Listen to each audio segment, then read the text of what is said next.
Variety ആക്കാൻ നമുക്ക് എങ്ങനെ ചോദിക്കാം ഓരോരുത്തർ അല്ലേ.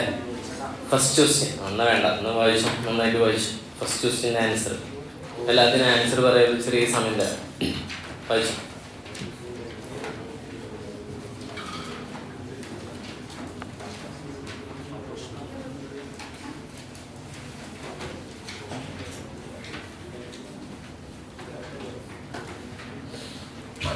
Dash is a method of dealing with the overhead which involves spreading common cost over cost center. Cost center എന്ന് പറയുമ്പോൾ ഡിപ്പാർട്ട്മെൻറ്റുകൾ on the base of benefit receive. അത് ഏതെങ്കിലും ഒരു ബേസിൽ ഡിപ്പാർട്ട്മെൻറ്റ് കോസ്റ്റ് തിരിച്ചു കൊടുക്കുന്നതിനെ നമ്മൾ പറയുന്ന പേരെന്താണ്? അപ്പോർഷൻമെൻറ്റ്. അലോക്കേഷൻ പറഞ്ഞാൽ ഞങ്ങൾ ബെനിഫിറ്റ് ബേസ് ചെയ്തിട്ട് ചെയ്യണോ? അല്ല, ഓൾറെഡി ചെയ്യുന്നത്. റീഅപ്പോർഷൻമെന്റ് സർവീസ് ഡിപ്പാർട്ട്മെന്റിനെ എങ്ങോട്ട് പോകുന്നതാണ്? പ്രൊഡക്ഷൻ ഡിപ്പാർട്ട്മെന്റിലേക്ക് പോകുന്നതാണ്. അപ്പോൾ ഇതിൽ പ്രോപ്പർ ആൻസർ ഏതാണ്? P M. ഓക്കെ, അടുത്ത ഏതാണ്? C S. ഏതായിരുന്നു? Method of determine the production and operation over ഏതാണ്? 3. അടുത്ത പെട്ടെന്ന് കാണും.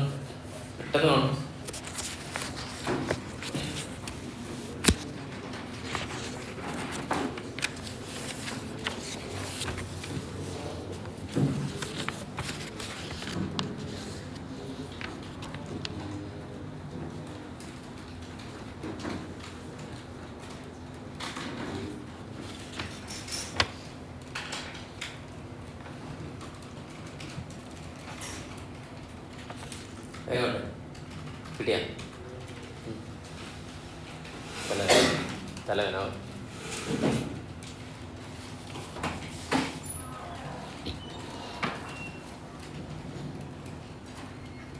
കിട്ടിയോ?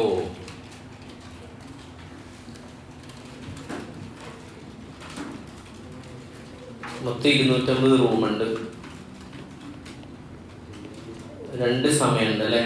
ഒക്യുപ്പൻസി സമ്മറിൽ. അപ്പോൾ സമ്മറുണ്ട്, പിന്നെ അതുണ്ട് വിൻ്റർ. സമ്മറിൽ എത്ര ഒക്യുപ്പൻസി ഉണ്ടാവാം? 70%. വിൻ്ററിൽ എത്ര ഒക്യുപ്പൻസി ഉണ്ടാവാം?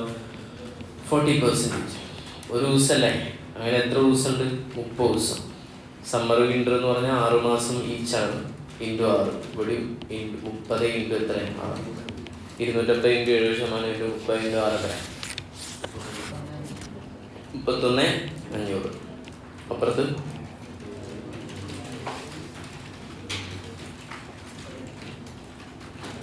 18,000. രണ്ടും കൂടെ ടോട്ടൽ ചെയ്താൽ 49,500. ആൻസർ ഏതാണ്? ഡി. ഒക്കെ ഒന്ന് ട്രൈ ചെയ്ത് നോക്കും. ഇങ്ങനെ മെല്ലെ, അധികം സമയം തരില്ല. നോക്കി ദിവസം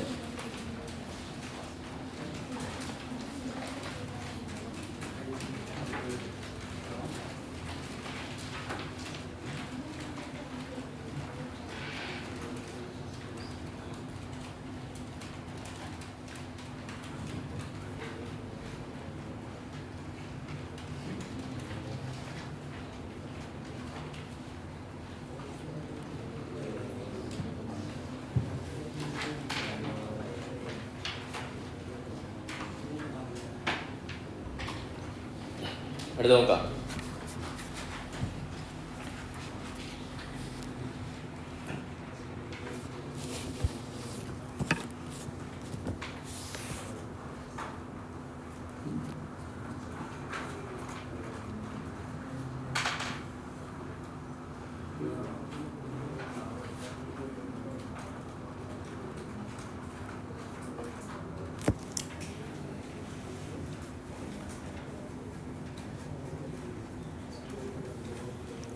ഇവിടെ മനസ്സിലാക്കേണ്ട സാധനം എന്താ വെച്ചാൽ, ആ സെൻറ്റൻസ് മനസ്സിലാക്കാൻ കുറച്ച് ട്രിക്കാണ്. Which of the following method pricing cost lag behind the current economic value. Current economic value പറയുമ്പോൾ ഇപ്പോഴത്തെ മാർക്കറ്റ് പ്രൈസ്. അതിനെ ലാഗ് ചെയ്യുക എന്ന് പറയുമ്പോൾ ഇഷ്യൂ ചെയ്യുമ്പോൾ നമ്മൾ ഏത് പ്രൈസിൽ എടുക്കാനാണ്? Old price. 2 പ്രൈസ് ഉണ്ട്. ഓൾഡ് പ്രൈസ് ഉണ്ട്, പിന്നെ എന്താണ്? കറണ്ട് പ്രൈസ് ഉണ്ട്. അപ്പോൾ ഓൾഡ് പ്രൈസിൽ എടുക്കുന്നത് ഏതാ? ഫിഫോ. ഓക്കെ അല്ലേ? അവിടെ നിന്ന് എഴുതി വെച്ചാൽ ഈ സെൻറ്റൻസിന് ഒരു ഇതായിട്ട് എഴുതി വെച്ചാൽ അടിയിൽ എഴുതി വെക്കുക. മീൻസ് ഈ ക്വസ്റ്റ്യൻ എന്താണെന്നുള്ളത് means which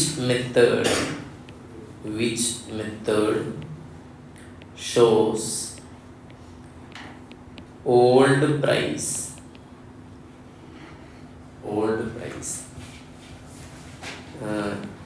instead of current market price.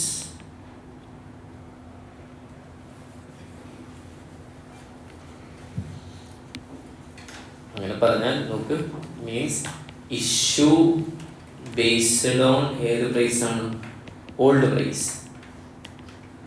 Issue based on old price. ഞാൻ ഒരു എക്സാമ്പിൾ തരട്ടെ.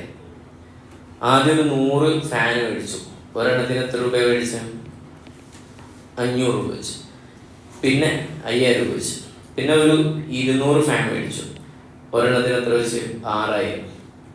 ഓക്കെ അല്ലേ? ഇതിൽ ഇഷ്യൂ എന്ത്? ഓൾഡ് പ്രൈസ് ഏതാണ്? ഇതല്ലേ.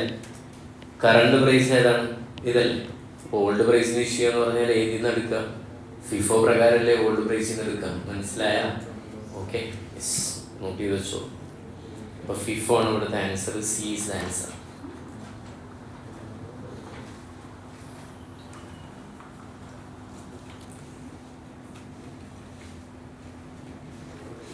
അടുത്ത് കാണാൻ പറഞ്ഞത് empty കിലോമീറ്റർ എന്നാണ് പറഞ്ഞത്. കൊമേഴ്ഷ്യൽ.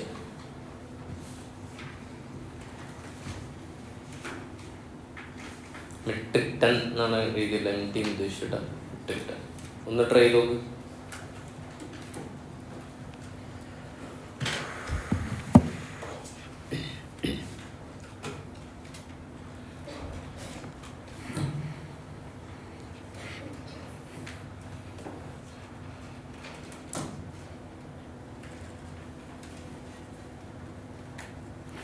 ഇതിൻ്റെ ഒരു കോൺസെപ്റ്റ് പറഞ്ഞാൽ മെട്രിക് കിലോമീറ്റർ എന്ന് കാണാൻ എന്താ വളരെ സിമ്പിളായിട്ട് ഇക്വേഷൻ സെറ്റ് ചെയ്യുകയാണെങ്കിൽ മെട്രിക് ടൺ ഇൻറ്റു ഏതാണ്? കിലോമീറ്റർ. ഇതാണ് കോൺസെപ്റ്റ്. മെട്രിക് ടൺ ഇൻറ്റു ഏതാണ്? Kilometre.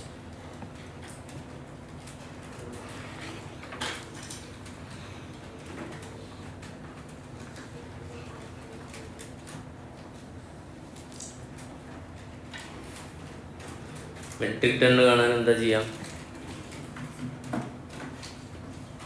Lorry start with a load of 40 metric ടണ്ണിലാണ് സ്റ്റാർട്ട് ചെയ്യുക. എവിടുന്ന്? ഓഫ് ഗുഡ്സ് ഫ്രം സ്റ്റേഷൻ എയിൽ. എന്നിട്ട് അൺലോഡ് ചെയ്യും. എത്രയാണ്? 16 metric ton in metric ton in ബിയിൽ. അപ്പോൾ 40 16 പോയാൽ ബാക്കി എത്ര? 24. പിന്നെ ഓൺ റിട്ടേൺ ട്രിപ്പിൽ എന്ത് ചെയ്യുന്നു? റീച്ച് സ്റ്റേഷൻ എയിൽ വിത്ത് ലോഡ് ഓഫ് 32 തിരിച്ചും കൊണ്ട് വരും. അടിപൊളി സാധനം. ലോഡഡ് സ്റ്റേഷൻ സിയിൽ നിന്ന് ലോഡ് ചെയ്തിട്ടാണ് വരിക. ഇത് ഡിസ്റ്റൻസ് ബിറ്റ്വീൻ തന്നത്. അപ്പോൾ മെട്രിക് ടൺ കാണട്ടെ. മെട്രിക് ടൺ പറഞ്ഞാൽ ആവറേജ് എടുക്കേണ്ടി വരും. എതെടുക്കേണ്ടി വരും? ആവറേജ്. എക്സാക്റ്റ് ഇപ്പോൾ കിട്ടാൻ എന്താണ് പ്രയാസം? ഞാൻ പിക്ചർ വെച്ചാൽ ശ്രദ്ധിച്ചോടാ. എവിടുന്ന സ്റ്റാർട്ട് ചെയ്യുന്നത്? എയിൽ നിന്ന്. സ്റ്റേഷൻ എയിൽ നിന്ന് സ്റ്റാർട്ട് ചെയ്യും കേട്ടോ. എന്നിട്ട് നേരെ എങ്ങോട്ട് പോകും? സ്റ്റേഷൻ ഡിയിലേക്ക്. അപ്പോൾ എത്ര ഇട്ടാണ് പോവാം? 40 മെട്രിക് ടൺ ആയിട്ടാണ് പോവുക, ഭാരം വഹിച്ചിട്ട്. എന്നിട്ട് ഇവിടെ അൺലോഡ് ചെയ്യും. എത്ര അൺലോഡ് ചെയ്യും? 16. എന്നിട്ട് എങ്ങോട്ടാ പോവാം? സിയിലേക്ക് പോവും. എവിടേക്ക് പോവും? സിയിലേക്ക് അല്ലേ. സിയിലേക്ക് പോകുമ്പോൾ സ്വാഭാവികമായിട്ടും എത്ര വെച്ചിട്ടാണ് പോവാം? 40 മൈനസ് 16 എത്ര വെച്ച്? 24 മെട്രിക് ടൺ ഉപയോഗിച്ചിട്ടാണ്. എന്നിട്ട് സിയിൽ മൊത്തം എന്ത് ചെയ്യും? അൺലോഡ് ചെയ്യും. അങ്ങനല്ലേ. ബാലൻസ് ഗുഡ്സ് ഇൻ സിയിൽ. ബാലൻസ് ഗുഡ്സ് പറയുമ്പോൾ 24 മെട്രിക് ടൺ എവിടെ എടുക്കും? സി. എന്നിട്ട് റിട്ടേൺ ട്രിപ്പ് സിയിൽ നിന്ന് നേരെ കണ്ട വരിക? എയിലേക്ക് വരിക. സിയിൽ നിന്ന് നേരെ എയിലേക്ക് വരുമ്പോൾ എത്ര കൊണ്ടുവരും? 32 മെട്രിക് ടൺ കൊണ്ടുവരും. ഓക്കെ അല്ലേ.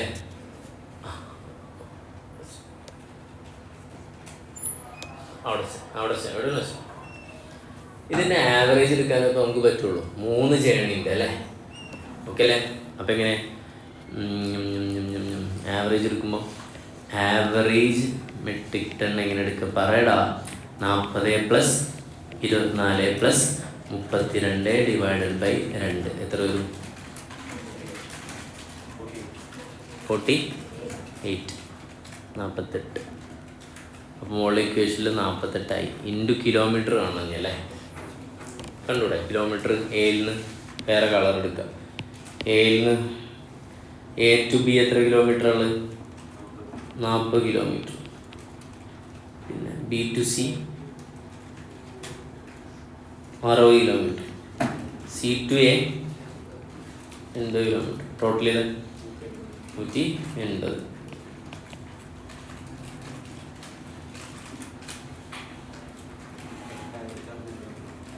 എട്ടായിരത്തി 640.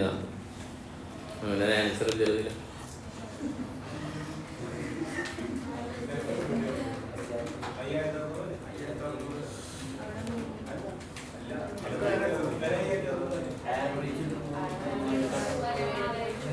ആവറേജ് എടുത്ത് 48 അല്ലേ വരിക? 3 ആണ്. ഒക്കെ ഞാൻ നിങ്ങളെ ശ്രദ്ധിക്കേണ്ട കോപ്പ് നിങ്ങളൊക്കെ മനസ്സിലാക്കില്ലേ? 3 ആണ്. എത്ര വരും? 32. 32 ഇൻറ്റു അടിച്ചാൽ അപ്പോൾ 32 180 എത്ര? 5760. അപ്പോൾ ഏത് വരും? ഡി വരും. ചെയ്ത് വെച്ചോളൂ. ക്വസ്റ്റ്യൻ പേപ്പറിൽ തന്നെ നൽകാനും ചെയ്യും. ക്യാമ്പിൽ പങ്കെടുത്തിട്ട് ഇനി ക്വസ്റ്റ്യൻ പേപ്പറിൽ എഴുതിയിട്ട് എന്ത് ചെയ്തത്? എക്സാമിന് ശ്രദ്ധിക്കണം.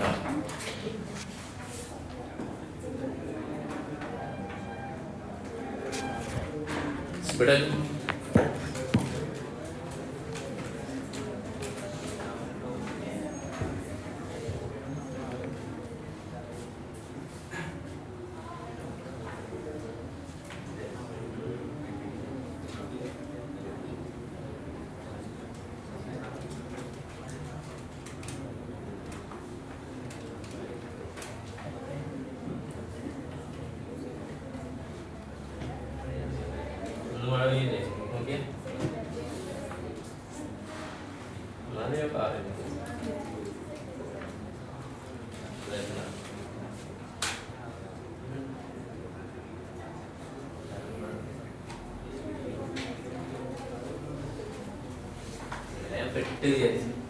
ഷംസീനോട് ഓർഡർ അടിച്ച് വരാൻ പറഞ്ഞു.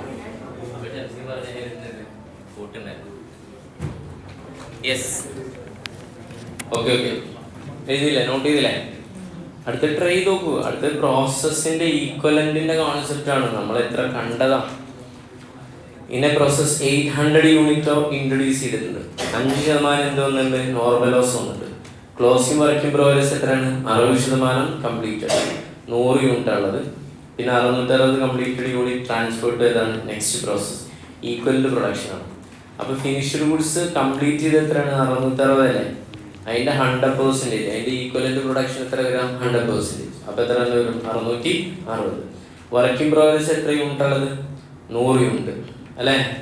അതിൻ്റെ പെർസെൻറ്റേജ് കംപ്ലീഷൻ എത്ര പറഞ്ഞുള്ളത്? 60%. അപ്പോൾ ഇതിൻ്റെ 60%. ഓർക്കില്ല നമ്മൾ statement of equal unit, material, ലേബറും ഒക്കെ കാണുന്നത്. ഓക്കെ അല്ലേ? അപ്പോൾ വർക്കിംഗ് പ്രോഗ്രസ്സിൽ മെറ്റീരിയൽ, ലേബറിൻ്റെ, ഓവർഹെഡിൻ്റെ ഒക്കെ ഈക്വൽ യൂണിറ്റ് എത്ര ആയിരിക്കും? 60 ആയിരിക്കും. അപ്പോൾ എത്ര വരും? 60 വരും അല്ലേ? 720. D is the answer.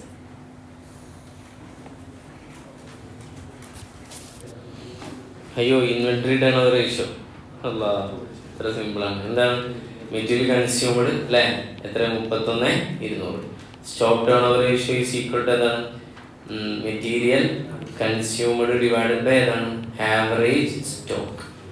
Average stock കാണാൻ opening 4000 plus closing 6400 divided by 2. Okay അല്ലേ ശംസീൻ? അല്ല, എത്ര കിട്ടി? 31,200. ഇത് ആവറേജ് എത്ര? 5,200. അപ്പം എത്ര വരും? ടൈം 6 ആണ്. 6 ടൈംസ് അല്ലേ?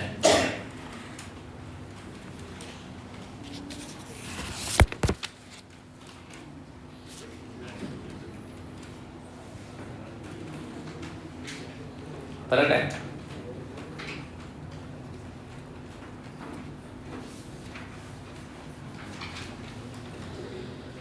PV റേഷ്യോ ഒന്നുണ്ട്. എന്ത് കാണാനോ? സെയിൽസ് കാണാനോ? സിമ്പിൾ. ഇതല്ലേ ഇതേ സെയിം സാധനം തന്നെ നമ്മൾ നേരത്തെ ചെയ്തിരുന്നത്. റിപ്പീറ്റ് ചെയ്യണം ഈ ക്വസ്റ്റ്യൻ. ഏതാ? മാർജിൻ ഓഫ് സേഫ്റ്റി ആണോ? ഇക്വേഷൻ എടുത്താൽ മതി. ഏതാ? പ്രോഫിറ്റ് ഡിവൈഡഡ് ബൈ ഏതാണ്? PV ratio. Margin of safety തന്നിട്ടുണ്ട് എത്രയാണ്? 30%. PV റേഷ്യോ തന്നിട്ടുണ്ട് 20%. പ്രോഫിറ്റ് ഈസ് ഈക്വൽ ടു ഇങ്ങനെ കാണും 30%. എത്ര കണ്ടാൽ മതി? 20% കണ്ടു. 30-20% പറഞ്ഞാൽ 6%. അപ്പോൾ ആൻസർ ഏതാണ്? P is answer.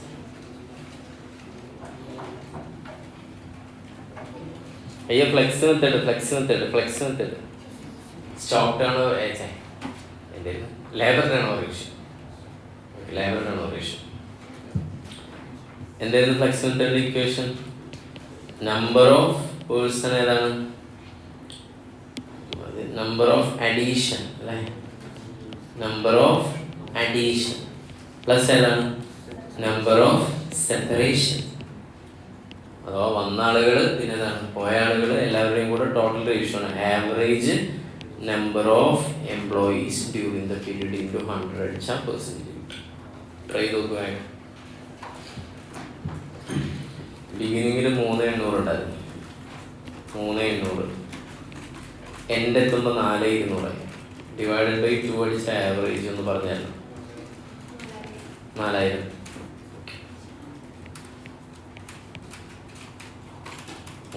പ്ലസ് 4200 ഇതിനടുത്ത് നമ്പർ ഓഫ് അഡീഷൻ. എത്ര പേര് addition? During the 50 workers left, 80 workers were discharged. അപ്പോൾ മൊത്തം എത്ര പേര് പോയി? പോയ ആളുകൾ 130. 50 പ്ലസ് 80 560 പേര് എന്ത് ചെയ്തിട്ടുണ്ട്? എൻഗേജ് ഔട്ട് ഓഫ് എൻഗേജ് പറഞ്ഞാൽ വന്നു പുതുതായിട്ട് 560 പേര് വന്നു അഡീഷൻ ചെയ്ത് നോക്കുമ്പോൾ കിട്ടുന്നുണ്ടോ? അതിൽ 60 പേരെന്താണ്? വാക്കൻസി, പുതിയ വാക്കൻസി. അത് നോക്കണ്ട, മൊത്തം അഡീഷൻ എടുക്കേണ്ടത് 560 പ്ലസ് 130 ഡിവൈഡ് ബൈ 4000 ഇൻറ്റു 100 എത്ര? യെസ് ഹാഫിൻ്റെ കൺസെപ്റ്റ് പോകേണ്ടി വരും. അത് അറിയില്ല, ഇതിൽ ഏതാ ആൻസർ ഉള്ളത് നോക്കിയിട്ട് ചെയ്യാം. രണ്ടും ഉണ്ട് പറഞ്ഞു. ഇപ്പോൾ ഇത് ചെയ്താൽ എത്ര കിട്ടും നമുക്ക്?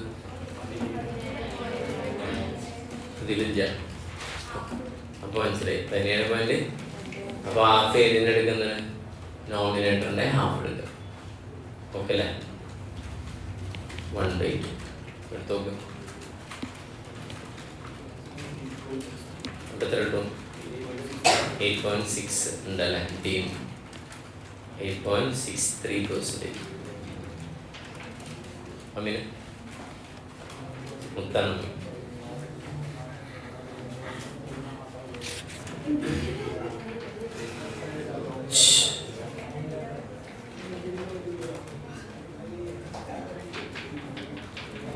അടുത്ത പ്രോബ്ലം വായിച്ചോ. അടുത്ത, if an organization has all the resource it needed for production. എല്ലാ എന്തുണ്ട്? റിസോഴ്സസ് ഉണ്ട് ഇപ്പോൾ നിലവിൽ. The principal budget factor is most likely to be. ഇനി ഇവിടെ നിങ്ങളുടെ മുന്നോട്ട് പോകണമെങ്കിൽ നിങ്ങൾക്ക് ആദ്യം അറിയേണ്ട ബഡ്ജറ്റ് ഏതാണ്? ഗ്രേറ്റ്. ഏതാണ്? സെയിൽസ് ബഡ്ജറ്റ് അല്ലേ? ഇതിനെ ബേസ് ചെയ്തിട്ടാണ് നമ്മൾ എന്ത് ചെയ്യേണ്ടത്? നോക്കേണ്ടത്. അപ്പോൾ ഇവിടെ ഈ ഓൾ റിസോഴ്സസ് എന്ന് എന്താ പറയാൻ കാരണം? സെയിൽസിനായിട്ട് മുന്നേ വേറെ സാധനം ഉണ്ടായതാണ് നമ്മുടെ ലിമിറ്റിംഗ് ഫാക്ടർ. നമ്മൾ പലപ്പോഴും ചെറിയൊരു കീ ഫാക്ടർ എന്ന് പറഞ്ഞില്ലേ? കീ ഫാക്ടർ ഉണ്ടെങ്കിൽ പിന്നെ നമ്മൾ എന്ത് ചെയ്യണം? അത് വെച്ചിട്ടാണ് പിന്നെ എന്ത് ചെയ്യാൻ പറ്റുള്ളൂ. അതാണ് നമ്മുടെ ബേസ്. അതിനനുസരിച്ച് നമ്മൾ ബഡ്ജറ്റ് ചെയ്യാൻ പാടുള്ളൂ. ഓക്കെ, അടുത്തതാണ് the sum of direct labour and factory overhead is termed as conversion cost. ഇന്നലെ നമ്മൾ ഇതുമായി ബന്ധപ്പെട്ട ഒരു തിയറി പറഞ്ഞിരുന്നു അല്ലേ? ഡയറക്റ്റ് മെറ്റീരിയൽ മാറ്റി നിർത്തിയിട്ടുള്ള കോസ്റ്റാണ് ഇത് കൺവേർഷൻ കോസ്റ്റ്. അടുത്തതാണ് RST കമ്പനി ഹാസ് സെറ്റപ്പ് ഏതാണ്? A laboratory for testing of a product for compliance with standard. Salary of this laboratory staff. അപ്പോൾ ഈ ലബോറട്ടറി സ്റ്റാഫിൻ്റെ പ്രത്യേകത എന്താ? അയാൾ എന്തിനാണ്? നമ്മുടെ പ്രൊഡക്റ്റിൻ്റെ ക്വാളിറ്റി ചെക്ക് ചെയ്യാൻ വേണ്ടിയിട്ടാണ് എന്ത് ചെയ്യുന്നത്? അപ്പോൾ അയാളുടെ സാലറി ഏതിൽ വരും? ക്വാളിറ്റി കൺട്രോൾ വരും. ഓക്കെ അല്ലേ? ഒരു സംശയമില്ല. റിസർച്ച് ആൻഡ് ഡെവലപ്മെൻറ്റിലോ ഡയറക്റ്റ് എക്സ്പെൻസിലോ വർക്ക്സ് ഓവർഡിലൊന്നും വരില്ല. ക്വാളിറ്റി കൺട്രോളാണ്. അടുത്ത നമ്മുടെ EOQ. ഓക്കെ അല്ലേ? റൂട്ട് ഓഫ് ഏതാണ്? 2AO/C. റൂട്ട് എടുക്കാം. ആനുവൽ റിക്വയർമെൻറ്റ് എത്രയുണ്ട്? 2 × 1,00,000 into cost 10, ordering cost 500 divided 50% carrying cost. ഏതിൻ്റെ? 10ൻ്റെ 50% എന്ന് പറഞ്ഞാൽ 5 വരും. എത്ര? 4. അപ്പോൾ ആൻസർ ഏതാണ്? ബി.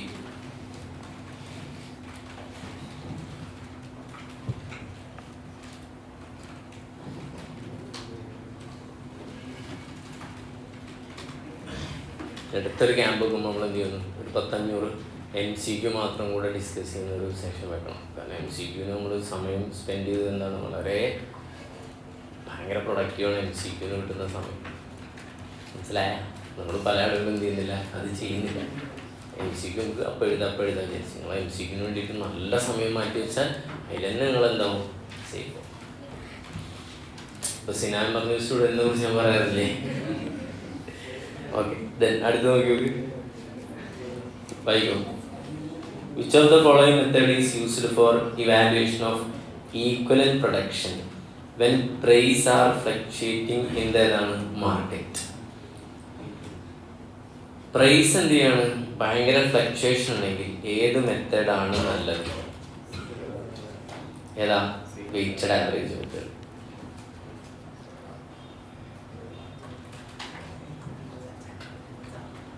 ഓക്കെ, സിമ്പിൾ ആവറേജിന്റെ പ്രത്യേകത എന്താ?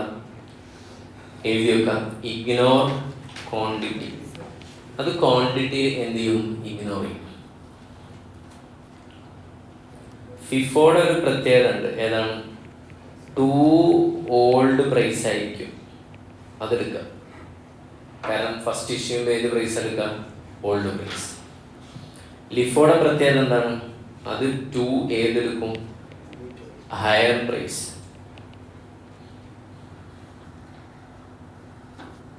ഓക്കെ അല്ലേ? അപ്പോൾ നമ്മൾ ഹയർ പ്രൈസും വേണ്ട, ലോവർ പ്രൈസും വേണ്ട, ഒരു ആവറേജ് ഈക്വലൻ്റ് പ്രൊഡക്ഷൻ എന്ന് പറഞ്ഞാൽ നിങ്ങളിങ്ങനെ മനസ്സിലാക്കിയാൽ ഈ വെയ്റ്റഡ് ആവറേജ് മെത്തേഡിൽ പ്രൈസ് കാണാനുള്ള ഇക്വേഷൻ എന്താ? ആ ഫോർമാറ്റിംഗ് ഓർമ്മയുണ്ട്. ഏറ്റവും ലാസ്റ്റ് ബാലൻസ് കോൾ അല്ലേ? അതിലെങ്ങനെ നമ്മൾ കാണാം? നോക്കിയൊക്കെ ക്വാണ്ടിറ്റി, റേറ്റ് അല്ലേ, പിന്നെ ഏതാണ്?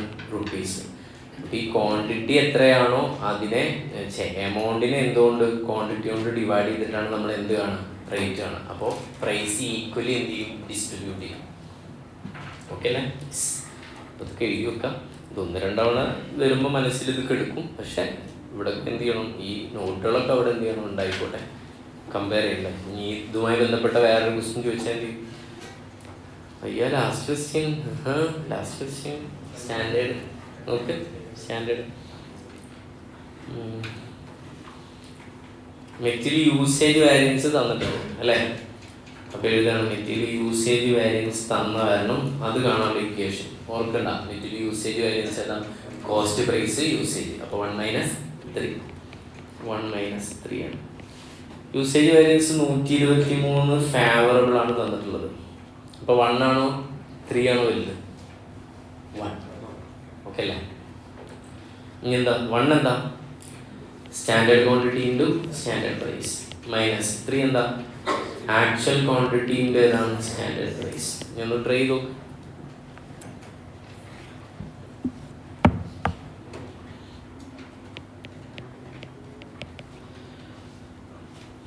യൂസ്ഡ്, അപ്പോൾ ആക്ച്വൽ ക്വാണ്ടിറ്റി തന്നിട്ടുണ്ട്.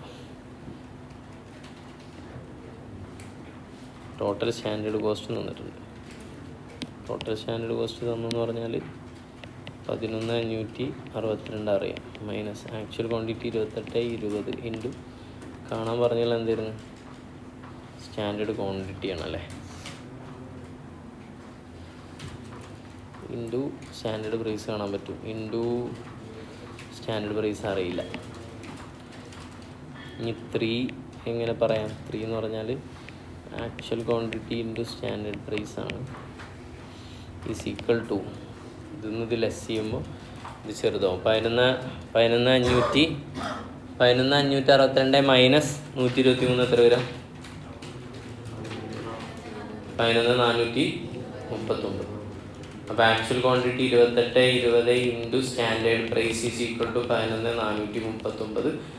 Standard price is equal to 11,439 divided by 2820. അപ്പോൾ സ്റ്റാൻഡേർഡ് പ്രൈസ് എത്ര വരും?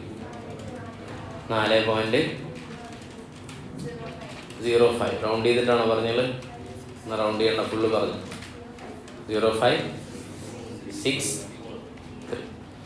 ഓക്കെ, ഇപ്പോഴും ക്വസ്റ്റ്യൻ ആൻസർ ആയിട്ടില്ല. ക്വസ്റ്റ്യൻ എന്താ പറഞ്ഞത്? സ്റ്റാൻഡേർഡ് ക്വാണ്ടിറ്റിയാണ്. അത് കാണാൻ പറ്റും, കാരണം സ്റ്റാൻഡേർഡ് ക്വാണ്ടിറ്റി എടുക്കുന്നത് എവിടെയാണ്? നമ്പർ 1 ആണ്. ആ നമ്പർ 1ൻ്റെ ടോട്ടലും അറിയാം, സ്റ്റാൻഡേർഡ് പ്രൈസും അറിയാം. അപ്പോൾ സ്റ്റാൻഡേർഡ് ക്വാണ്ടിറ്റി കണ്ടൂടെ? Therefore